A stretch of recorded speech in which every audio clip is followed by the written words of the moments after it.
Good morning, everybody. This is the live market open for July 6th. I'm Yohay, Elam of Forex Crunch and Market Movers podcast, doing the show as usual for FX Street. So I hope everybody's doing well. You're welcome, of course, as always. I already see here Geddes and I see others.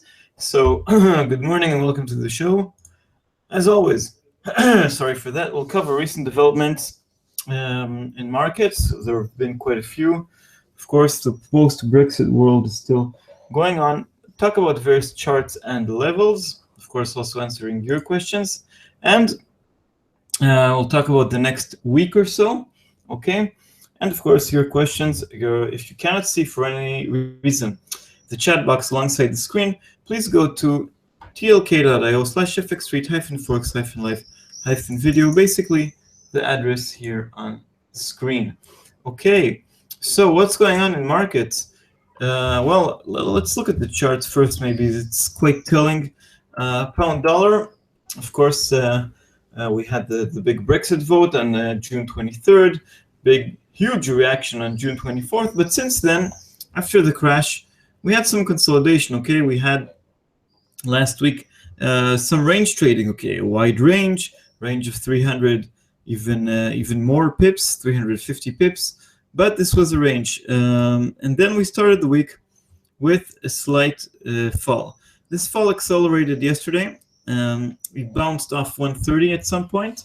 Pound dollar did not fall under 130 for a few hours, but then in the Asian session, once Tokyo came online, we had the bigger crash. Went all the way down to 127.90, the lowest levels since 1985. Sorry. So it went a few more months back into the past, into 1985. And from there, we had quite a big bounce this morning already, 129.44. So also with this huge crash, we had a bounce, 127.90 to 129.43. It's already 150 pips, just the bounce. But the bigger story is, of course, the bigger crash, sort of the second Brexit crash, Brexit 2, if you wish. The market crash. And before we move to other currencies, let's explain what's going on behind this. Okay, so what we had yesterday is that it began already actually on Monday. 3 property funds decided to freeze redemptions. And this is already a real world event that is related to Brexit. Okay, let's explain that for a second. So in the UK and perhaps in other places, there are these kind of funds that allow you, the private investor, to get a hold of the boom or bust, okay, in properties. That means if you buy into this fund then buys buildings, develops buildings, commercial real estate, residential real estate, and also buys shares of property stocks, of developer stocks. As long as it's limited to shares, there's high liquidity in shares, everything's okay. If more money comes in, the fund buys more shares, okay? But if it's buildings, they need to buy more buildings. Now it also goes, and these are already longer term transactions. Now the same thing goes for the other way around. The same thing goes for when people want to withdraw their money from the fund needs to sell shares, or in this case, sell buildings, okay? And selling buildings is much harder. Now, if we had normal market reactions, these things always take time. But now we have the Brexit. Now we have fear. We have panic. We have people rushing for the exits. And when everybody rushes to the exit at the same time, there is a stampede, okay? So lots of money was withdrawn out of these property funds. And some of them said, wait. If you want to return the money to you, we need to sell these buildings really fast. Selling the buildings really fast means selling them for very, very low prices. Remember, it's not the stock market. You need to find a buyer for a building. It's not a liquid asset. So the funds began with Standard Life on Monday, continued yesterday with Aviva, and then I would never, but ETF, even with your money. Yeah. Anyway, so these, good morning, GM. Good morning, Geddes. What I want to say is that these funds, Aviva, Standard Life, and M&G all decided to freeze funds. They said, okay, you cannot withdraw money. Okay, I guess as Forex traders, you know that if you hear that a broker tells you cannot withdraw money, or if you hear someone else tell you in any kind of online forum that you cannot withdraw money, you just don't deposit money with this broker. Okay, so the news, of course, triggered more panic. The idea is to see that things are stabilizing, and then to eventually sell the buildings and return the money without any pressure. But the effect of the news that comes out after Brexit, of course, has a very wide impact, and that's what we've seen in the pound. This was also compounded by what we heard yesterday from Governor Mark Carney. Mark Carney made his third public appearance after Brexit. This time it was a scheduled one, not a special announcement. It was the Financial Stability Board report. But of course, he talked about recent events. The most striking thing, the most negative thing was that, once again, he said that risks related to Brexit are beginning to crystallize, beginning to materialize, that the proverbial poop is hitting the fan, if you wish. So things are really becoming worse. There's anecdotal evidence that there are less orders for from UK firms, two UK firms coming from the continent.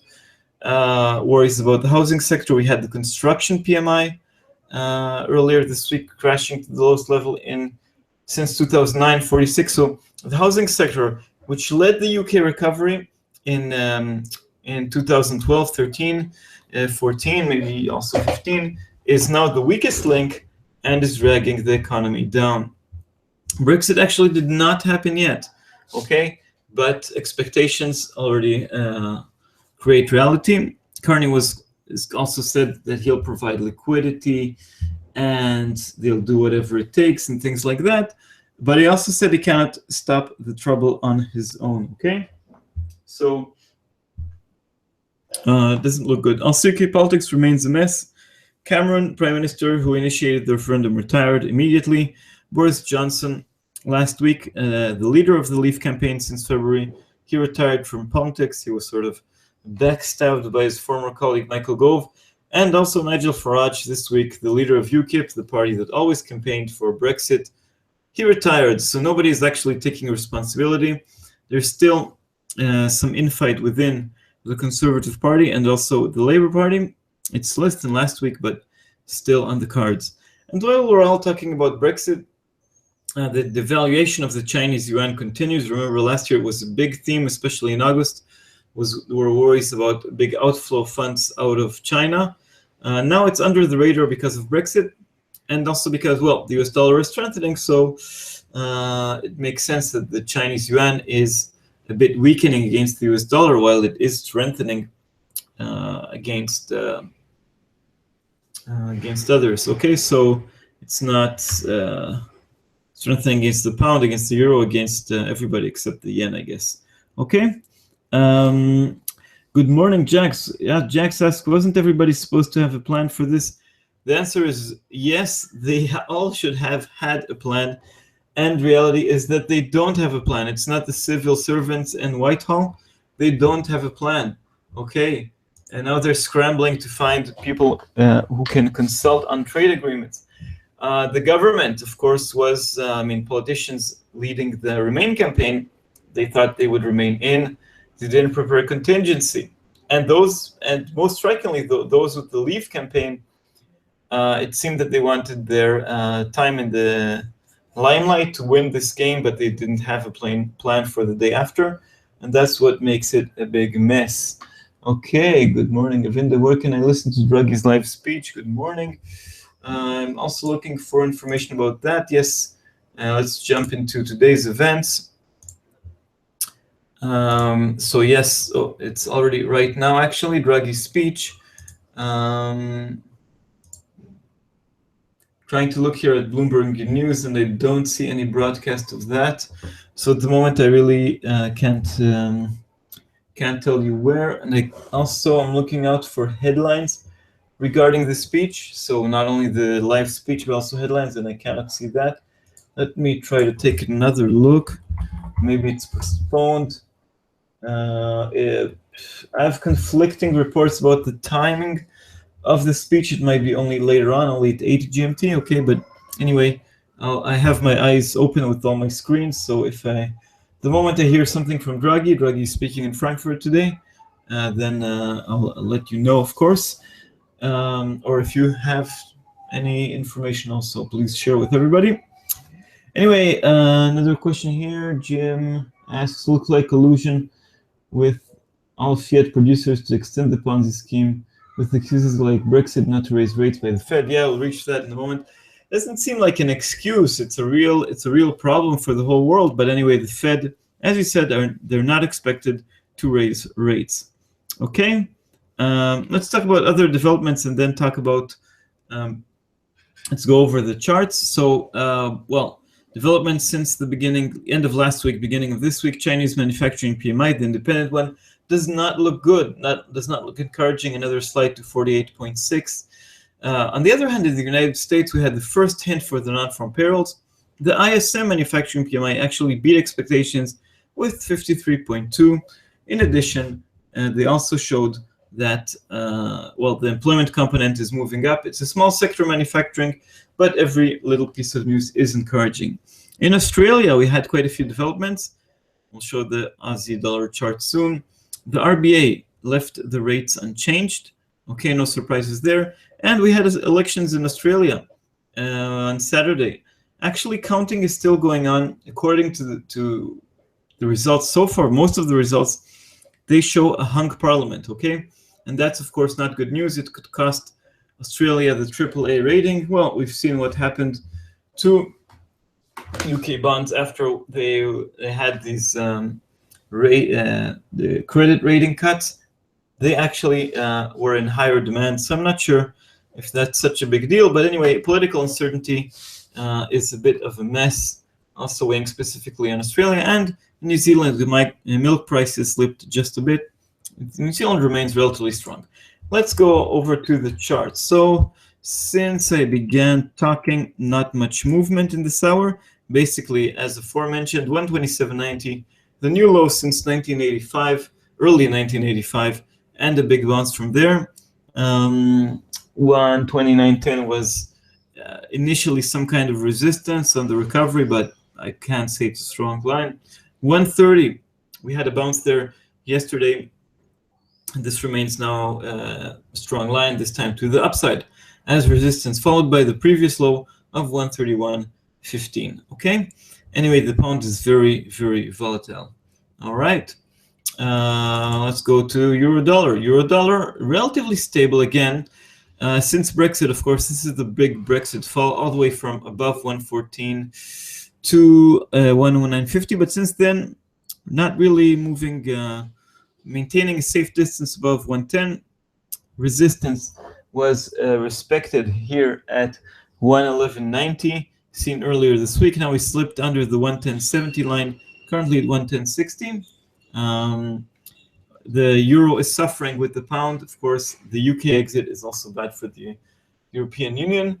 Also, now there's, well, we have troubles in Italian banks. They're running out of cash. The European authorities don't want to help it so much. The Italian government wants to step in and help. There's some infighting over there. I think it's because Italy is sort of rebelling against the European Union on the budget, so it doesn't get too much help for the banks. That's sort of a backside story. Another story related to the euro is also related to bonds I mentioned before. So German bond yields are going deeper and deeper. Not only German yields, also Spanish, Italian. There's more demand for these safe haven assets. Of course, the German bonds are the safest, considered the safest. And also the ECB is buying them up. Now, what happens if yields go too low? It reaches the ECB's limit, the deposit rate of minus 40 basis points. And then the ECB will not have anything left to buy in terms of bonds, okay? And they also buy corporate bonds. But anyway, they might be in trouble. They might not reach their 80 billion a month target. We've already seen some cracks there. That means the ECB might introduce more measures. Okay, so if we get this kind of stuff, it could hurt the euro further. Anyway, lines to watch on euro dollar, as I said, 111.80, 110 to the downside, and 109.60. Dollar yen, the ultimate safe haven currency. Big Brexit crash, 98.80. Big bounce as well, probably with the help of the Bank of Japan. Then we had some range trading, 103.30, which was very nicely respected. And then, well, we had some falls. Now with the resumption of risk aversion, the crash of the pound under 130, of cable under 130, we had dollar again crash under 101.40. Currently recovering, but we slipped under. We reached a low of 100.58. Okay, so it touched the 100 level once again, 100 handle, I should say. Once again, huge moves also on the yen, the ultimate safe haven currency. I'm sure that Kuroda, speaking later tonight, will not be pleased at all from these moves. Question here. Every day I'm hearing on my news squawk that Italian banks get limit halt in trading. Yeah, this happens also today. By the way, which squawk service are you using? Anyway, they are. There's lots of trouble over there, especially as, again, the European authorities are not so keen on helping Italian banks. They want also some bail-ins. That means that depositors will pay the price. This already happened on a very small scale in some regional Italian banks, but now the banks in line, Monte dei Paschi is one of the biggest ones, and yeah, Ron Squawk. Okay, thanks for that. Are you pleased with their service? In any case, yeah, that's time banks. Dollar yen, as I said, 101.11. Fell already under 101. The round number of 100 is, of course, eyed by many. Dollar CAD, similar levels to pound dollar, just under 130, showing relative resilience in comparison with the slide in oil prices. Find Draghi here. Okay, thanks for the link. Let's look at this. European Commission.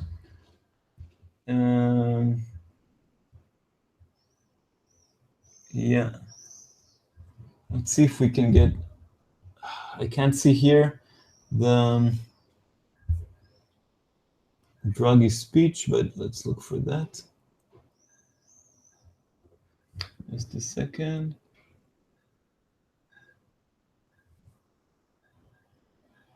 Okay. ECB live webcasts. Okay. Also looking at other places.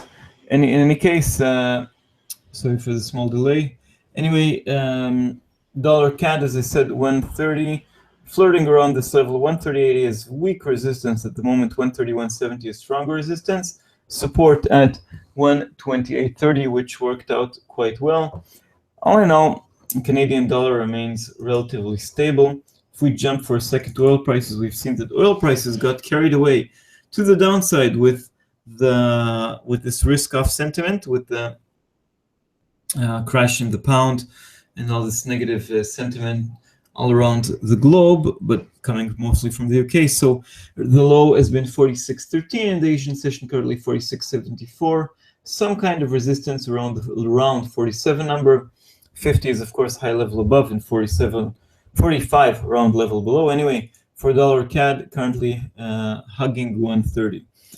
Aussie dollar, with all the political developments, the Australian dollar could not hold on to the highs. It went to 75.40. You can adjust this line right here.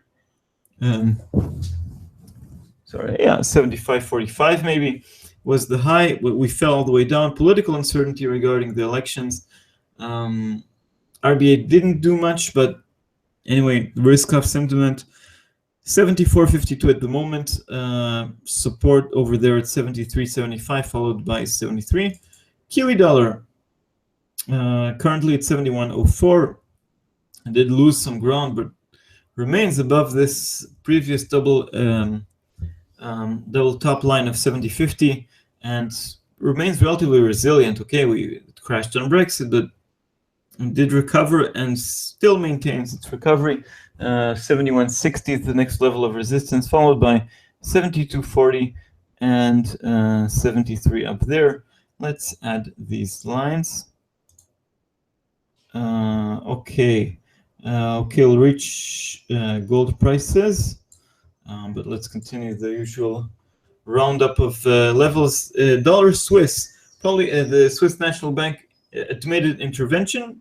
Okay, currently just under 98, 98, 98, 50 are lines of resistance. 96, 80, 96, 40 are lines of support for dollar Swiss. Remember, there's always intervention over there. Euro Swiss currently at 108.05. Back to normal levels. This is the Brexit move. All the way it crashed under 107, and from there we had intervention. And now it's back to the previous old ranges. The 108 handle at the moment. 107.60 is support, 110 resistance. Euro pound 85.25, the highest level since 2013. If we zoom out to the daily chart, you can see that. Okay, so we're not at the 1985 levels, but back to levels seen a few years ago. Anyway, we're moving up. The euro is, of course, much stronger than the pound, or loses less ground in comparison to the crashing pound. I would say the big level to watch here is 87.70. Okay, double top here back in 2013, and to the downside now we have 85, which is just a round number working as a support. Okay, we had huge jumps in euro pound. Very interesting cross. Okay. Question here by Jax. Are you wondering when the Bank of Japan intervenes? I believe they will intervene. Well, if we have another big crash, they'll have sort of the small justification to intervene, but this could be short-lived. I believe they will intervene once we have more significant levels in. I mean, once things are stabilized, once markets go in their favor, or at least are flat, they can sort of push the yen a bit, a dollar yen a bit higher, the yen a bit lower. Currently, they're trying to catch a falling knife, and that's really, really hard. What they might do later in the year, I believe after the US presidential elections, is drop helicopter money. Okay, I gave an interview to Dukoscopy TV a few days ago, and I commented all about dollar yen. I believe that then they could just totally officially monetize the debt, perhaps go all in, and this eventually could result in Japan getting what more than it wishes for, perhaps inflation. Only with real inflation, exaggerated inflation, they could see the yen falling. Okay, so yeah, GM says according to seasonal trends and weakness, should kick in this week through mid-August. Ties up with Dovishim. Yeah, I agree. Last year and also in 2011 and other years, we had big crashes in the summer. Actually, this months of summer here in the northern hemisphere were not quite at all. Okay, last August, at the end of August, when everybody's on vacation, we had this huge crash in markets. I believe we could see big movements also this summer, mostly because of Brexit rate cut in oh, that's Luca there. Okay, hi Luca. Good to have you. Maybe you have insights on Italy, Italian banks. Anyway, yeah, I also believe we should have lots of action this summer. No rest for the wicked, no vacations. Okay, let's continue. Euro pound, now euro yen, 111.90. Must say I haven't been following this cross too closely. We are at higher levels than the immediate post-Brexit moves. Okay, when we fell under 110. So pizza banking, yeah, that's an interesting term. And here in Spain, I guess we have the paella banks. Anyway, euro yen currently at 112.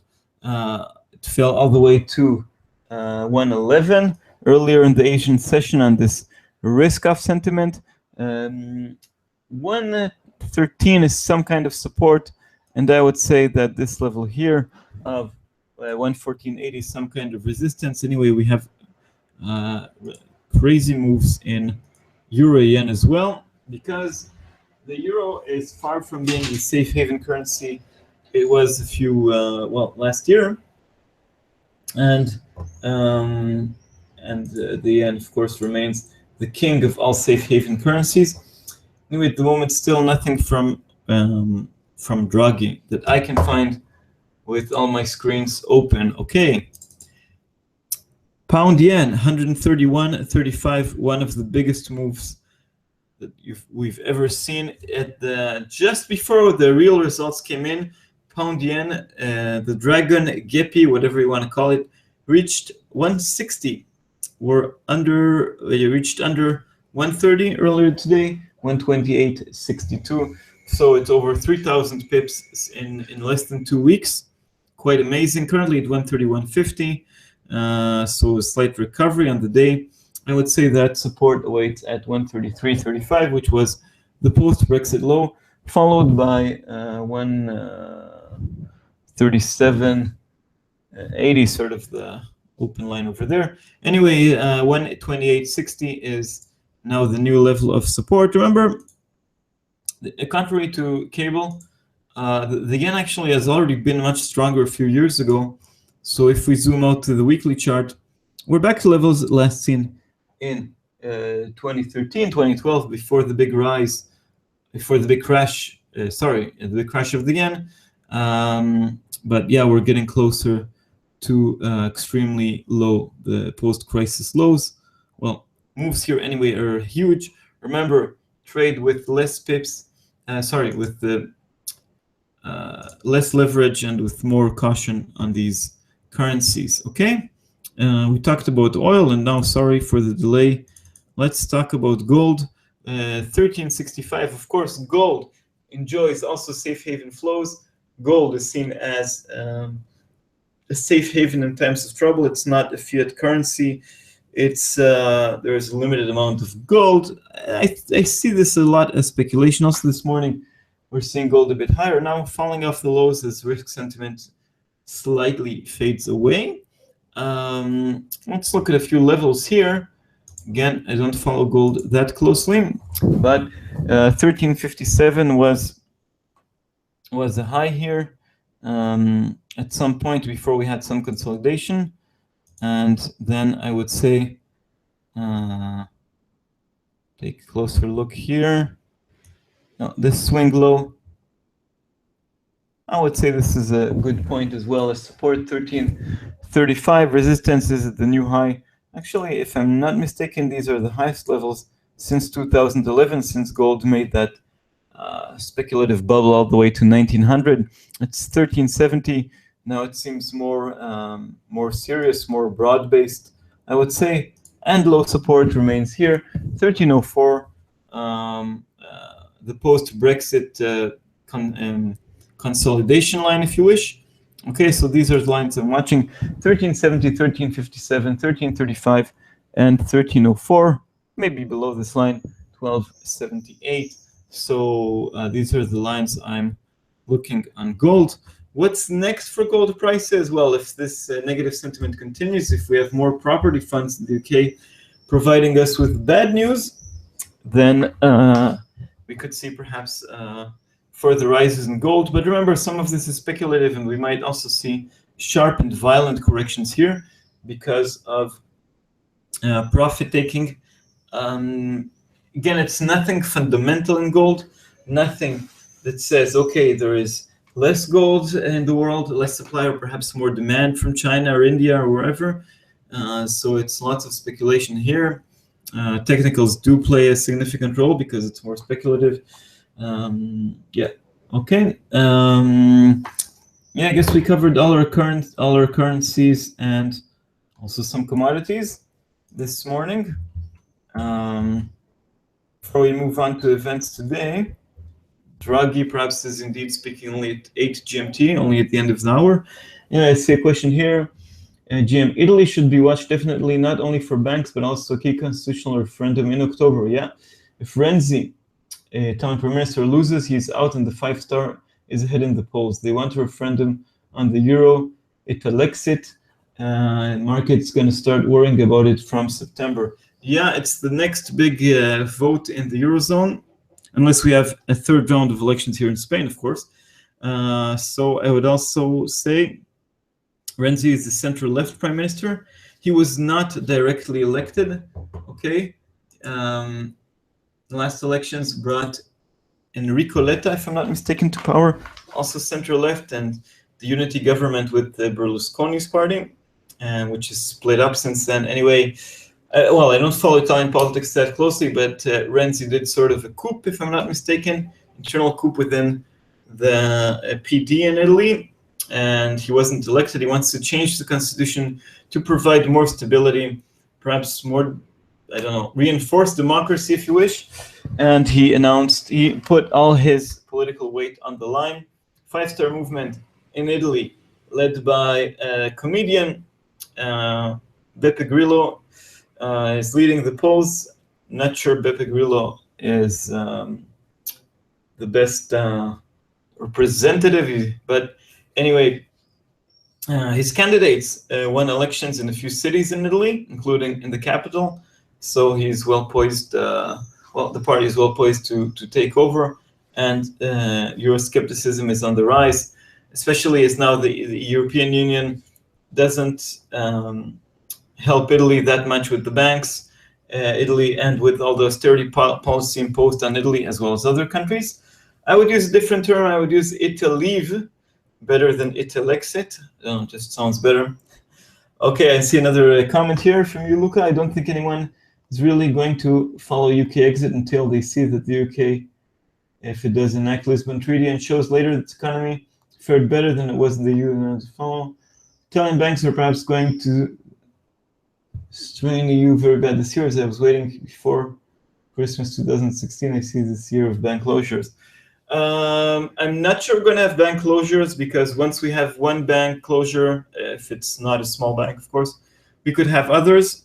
And I do think that governments want to backstop banks. That's why when I see shares of, for instance, Deutsche Bank falling, okay, so they lost some money, they're not doing so well, the shares can fall, but the bank, I don't think it's ever in the chance of bankruptcy, because the German government will support it. I think the same goes for the major, at least Italian banks, and the same for major Spanish banks.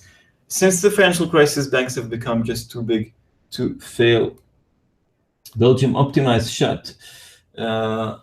And I think that's not a big bank. Also, Dexia failed, but we haven't seen the beginning of the crisis. We had some of the German Landesbanken failing. We had a few small banks here in Spain, but most of this has gone sort of consolidation. They formed even bigger groups, even bigger to fail. Central bank stopped with withdrawal. Okay. I'll have to learn more about Optima. I'm not aware of that. A question here again about silver. I haven't looked at silver for a long time, but let's take a look.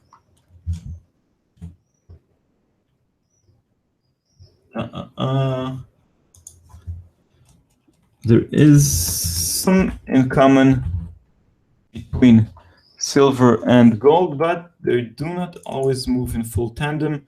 Currently, the price is 2014. Also here, we've seen the Brexit effect helping silver. I would say getting carried away with gold. Contrary to gold, silver is more in use in real-life applications, industry, and things like that. So it's somewhat less of a speculation. Silver prices jumped quite a bit. I think now they're still off the 2011 highs, but here are some lines I'm drawing on. Let's take a look at the bigger picture here. So silver prices are at the highest since 2014, still very far from the levels seen in 2011 when we had huge speculation and it reached almost $50. Anyway, currently 2013. Let's talk about the lines I'm watching. Can't say I'm bullish on this metal. Anyway, 2050 is resistance, followed by 2113. Okay, and on the downside we have 1950, which was support this week, followed by the 19 level and the 1850 level. Okay, these are the levels from recent days, which could work on both sides. Currently, we're trading in range between 1950 to 2050, and I must say that the round 20 level is not that strong.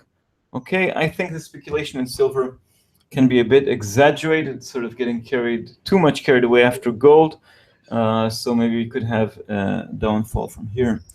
Another question from Luca: do you expect a significant shift in Fed thinking tonight? No, because it's a bit stale. But let's talk about the events for today, and then on the agenda for our show today, apart from everything we've done so far, is a preview of the non-farm payrolls and a preview for next week's events. Okay, so today we have Draghi scheduled to talk again, probably not now, only in around half an hour. I will be speaking in Frankfurt. At 12:30, we have US and Canadian trade balance. This is more important for Canada. Yes, we have bigger events today. So the Canadian dollar could have small impact. Let's see if it moves it away from 130. At 2 GMT, we have the ISM non-manufacturing PMI, a very important release in the United States because it's for the services sector. The services sector is huge in the US. We're expecting a small rise from 52.9 to 53.3. And we can have any kind of surprise. We can have a big bounce after last month's fall, or we could have a fall because of Brexit. I really don't know. What's important for the non-farm payrolls is the employment component, which returned to positive ground. And let's see if it maintains this level. I'm sure this event will rock the dollar, mostly against the yen. We're seeing there the biggest moves. In the UK, it's a lot about Brexit implications, political developments, etc. So it should have less of an impact. And to answer your question, we have the Fed meeting minutes today. Don't want to disappoint you guys too much. I don't think it'll be a big event for a few reasons. First of all, it's the meeting minutes from June. In June, we had fresh forecasts, the dot plot, a press conference, everything. So we got a lot of information. And this time it's the minutes from this event. I don't think we'll get much more. Okay, usually the minutes are more important when there isn't a press conference. Secondly, the event was happened the week before Brexit. Okay, so as I always say, the meeting minutes, it's a document that is edited until the last moment, so it can reflect what the members think now, or put more emphasis on to show the Fed's understanding of events that happened so far. So it's not exactly a snapshot from 3 weeks ago, okay? Nevertheless, we've heard from some Fed officials that they're not really worried about Brexit. We heard that from Williams. Dudley did say it is more important. So yeah, we could have some impact from that, the way how they refer to Brexit and their view of inflation and employment. But we'll get the NFP this week. So again, it could be a bit old. I expect them, what I do expect is that this document will refresh our memory that the Fed is dovish. They were dovish and cautious in the June report, and also Yellen's appearance a few days before the Brexit vote. He was also very, very cautious, expressed a lot of worry about the jobs market, and we could see that once again. Is it a hint for this week's jobs report? I don't think so. I think it'll only be a reminder for things that we missed while we were talking about Brexit, the situation in the jobs market in the US, inflation, which is a bit stuck, Chinese devaluation, I mentioned that. So it could hurt the dollar against the yen, but I don't see it having a big impact on the market, the FOMC. Luca, you really thought they were verbatim conversations. No, it's redacted until last minute. If it would be verbatim, it would be released a few days afterwards, like the UK does. By the way, next week we have a decision from the UK, and we have the meeting minutes released alongside the decision. Okay? Different countries work in different ways. Not everything is perfect, of course, in the UK. And was up all night with the Brexit referendum. 3 days later, we had the elections in Spain, and counting was over in a matter of 3 hours. Okay, so and Spain is not known for its efficiency, so but you always have surprises. Anyway, yeah. So these are the main events for today. I would say that the ISM non-manufacturing PMI for the report itself, for the hint for the NFP, it's more important than the Fed meeting minutes. At night, we have Kuroda, Governor of the Bank of Japan, speaking. Maybe he'll hint about intervention, but he speaks, he has so many opportunities to speak out that I really don't think he'll tell us anything new. Okay. More events for this week. Tomorrow we have the ADP non-farm payrolls, private sector report for jobs report, another big hint for the NFP release, this time on Thursday because of Monday's 4th of July holiday, so everything is a bit delayed. The same goes for crude oil inventories, tomorrow, released tomorrow instead of today. And of course, Friday we have the non-farm payrolls and the Canadian jobs report. We'll dive into the NFP soon. I see more questions. Pairs to watch today. I would say dollar yen around the ISM non-manufacturing PMI. And of course, pound dollar. We also have the Shilkut report about the Iraq war released today and many, many other events. I suspect that we could see, more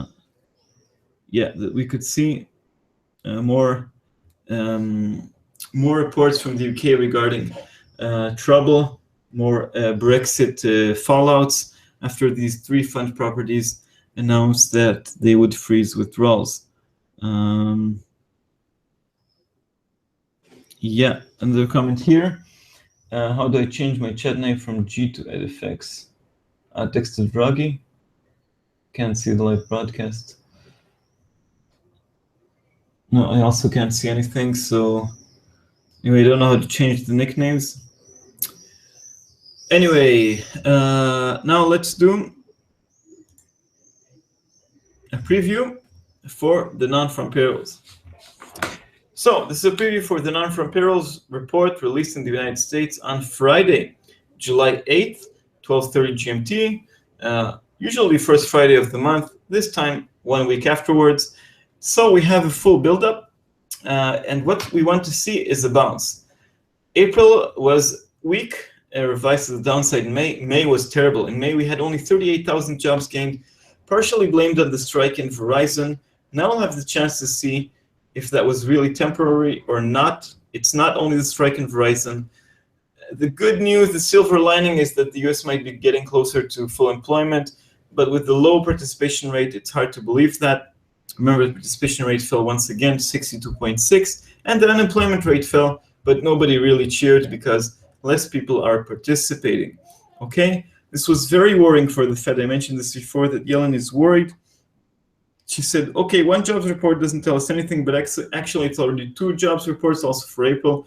It was around 80,000 after revisions, and we really, really want to see a bounce. The latest jobs report pushed back another rate hike even before Brexit, okay? What are we expecting this time? We're expecting a rise of jobs of 174,000, so back to normal levels of around, close around 200,000. That will be much needed. Also, revisions will be watched, especially related to Verizon. Average hourly earnings, they used to be, until last month's report or until April's report, they used to be very, very important because job gains were so steady that the focus was, okay, we're getting closer to full employment. Now we should see wages rise. They did rise, actually, also very gradual, very slowly. The good news from last month's report is that they remain stable at 2.5 year over year and 0.2 month over month. We're expecting exactly the same this time. I would say that a jobs report, of 170,000, not perfect, but good enough, and with wages rising above 2.5% is good news for the dollar, especially against the yen, but also against other currencies, risk assets, everything, okay? It doesn't mean that the Fed will raise rates anytime soon, but it shows that the US economy is stronger, it can lead the world forward, and we might have a rate hike in December after the elections. At the moment, a rate hike in July is off the cards. This will not change the picture unless, I don't know, we have 500,000 jobs gained and 4%. In any case, unrealistic. September, there's a press conference and also a new dot plot, but I don't think because of Brexit, and because of other reasons, it's still too early. December is the only option, and also for December, chances are low. Okay, if we have another weak report of under 100,000, but also 150,000 would be bad enough, because markets are sensitive, and mediocre or only okay rises in wages, then we could have another fall of the US dollar, mostly against the Japanese yen. Yeah. Okay. The non-farm payrolls may be a bit less important with the hike off the cards, but it's still the king of events. Remember, with the NFP, things that are always true. It's a messy event. It's a big event. Liquidity is quite low. Or in the minutes around the event, we often see a move to one direction to catch some stops, only to be followed by a move to the totally other direction. As always, trade with care. The real direction usually emerges after 30 minutes. If we have wages and job gains going in the same direction, that'll have a clearer impact. But we had in many months wages disappointing and jobs growth looking okay, or the other way around, and then we had a very messy outcome. So trade with care. Okay, that concludes our non-farm payrolls preview. Now I see a few questions here, and then we'll do a preview for next week's events and wrap up the show. So if 1.1040 holds in euro dollar, I guess stops run to 1.1220, likely in euro dollar. Good risk reward here. Okay, thanks for sharing the chart. Let's share it with everybody else. Yeah, okay, so that's your direction. 1.1040 is your line of support. Like, it's a bit choppy in the lines to the downside. Maybe 140 is stronger than other lines, but I'm not sure it's the, well, I understand why you're mentioning it, but yeah, 112.20. I would say 111.90 is the next immediate resistance, but we could also have a resumption to the downside and fall towards 109.60, the post-Brexit recovery low, and then of course 109.10. Okay, probably consistent with your pound run up to 87.50. Yeah, the pound is a bit more crazy. The Italian government is preparing a public shield, real bailout for Monte dei Paschi. Euro dollar could pop if an announcement hits the wires. Okay, so that could be good news. But remember, the Italian government would be doing this on its own without support from the ECB or support from the European Commission. So we might have them getting punished. Remember, the ECB can punish banks. It basically closed Greek banks last year, and it could hit it again also this time. Okay. Now we'll move on to a preview of the week, beginning on July 11th and ending in July 15th. So the next week, of course, dominated as always by Brexit, because it's a huge event that has further implications. We haven't seen the end of this, and that'll probably domain and of course the non-farm payroll fallout from Friday will be felt on Monday. All right, but things get warm up with the jobs report on Tuesday. It's another indication for the jobs market, the one eyed by the Fed. This time it's a bit lagging. It's for the month of May, and for the month of May, we expect it was the terrible jobs report. Let's see if the jobs fall in line with this report, or they provide some comfort. Okay, Wednesday we have the Chinese trade balance, and which is important, of course, to see the level of exports and imports, the level of activity around China, the world's second largest economy, critical for the Australian dollar, but also for the global economy in large. The Bank of Canada's rate decision is also on Wednesday. No change in rates is expected. Things have become a bit more stable in Canada. Okay, but you never know. Maybe they'll preempt some bad move. On Thursday, things become very busy for those who are trading the Aussie at night. There's the Australian jobs report. More importantly, UK rate decision Thursday next week. For change, it's going to be a big event. It's unclear what the Bank of England will do. On one hand, they have many expect them to cut rates because that's the sort of they haven't changed rates since 2009, and this could be a chance now things have become worse and they can cut rates, but it stands at only 0.5%. They might not be keen on doing that. Their other option is QE. Also, QE hasn't changed since 2012, nearly 4 years, or exactly 4 years, the middle of 2012. It stands at 375 billion pounds. This is their chance to enlarge it by 50 billion pounds, for example. That means they would buy more bonds, but bonds are already at low levels. I don't know how much it'll help, but it'll help in liquidity. And of course, weaken the pound, which could help exporters. The pound, in any case, is already quite low. It also depends on what they say towards their next decision, because in August they have the inflation report in the UK. So it could mean not only their actions, but also hints for the future are key. Okay, big decision for a change in the UK, not only the meeting minutes, but also the actual decisions that will be made. We also have PPI and jobless claims on Thursday in the United States. But the bigger events in the US come on Friday. Before the US, we have Chinese GDP.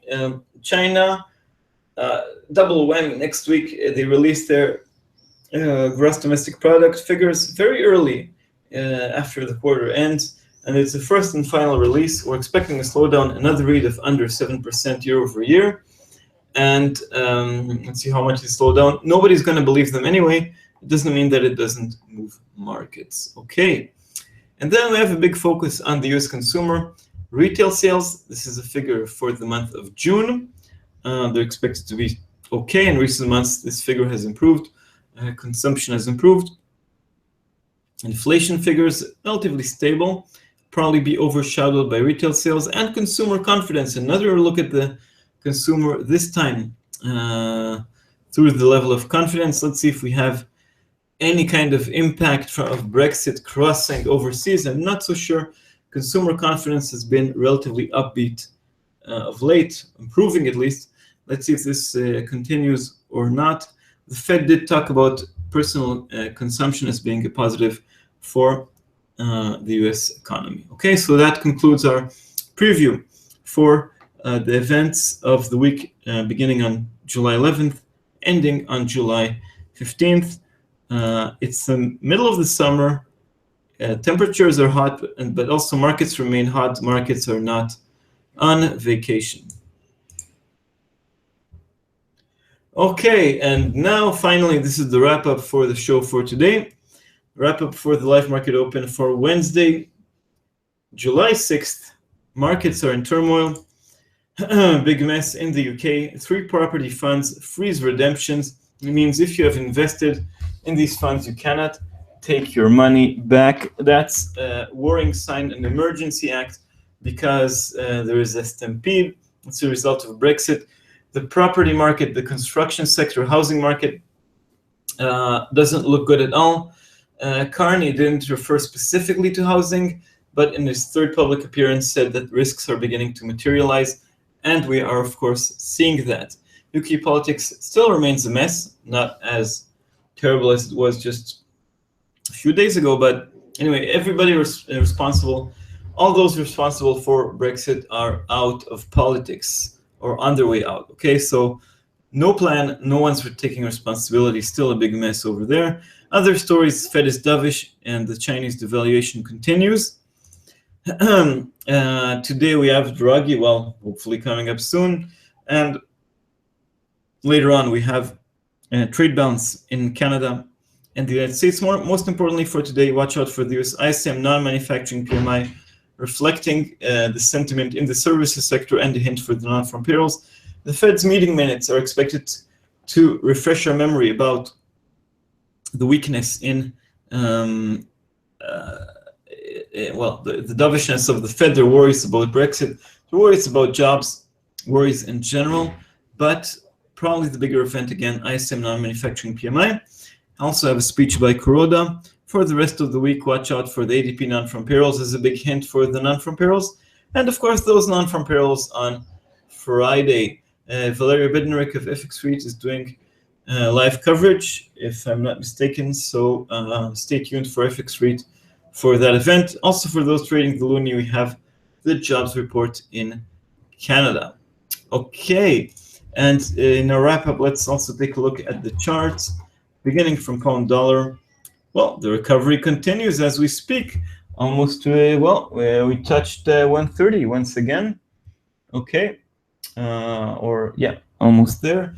So quite a big swing. We fell already during the Asian session all the way down to 127.90, and now also a big bounce, but still at 129.50, under 130, the big psychological line, and things do remain fragile, vulnerable there. I also see, I see further falls. Brexit is still a big event.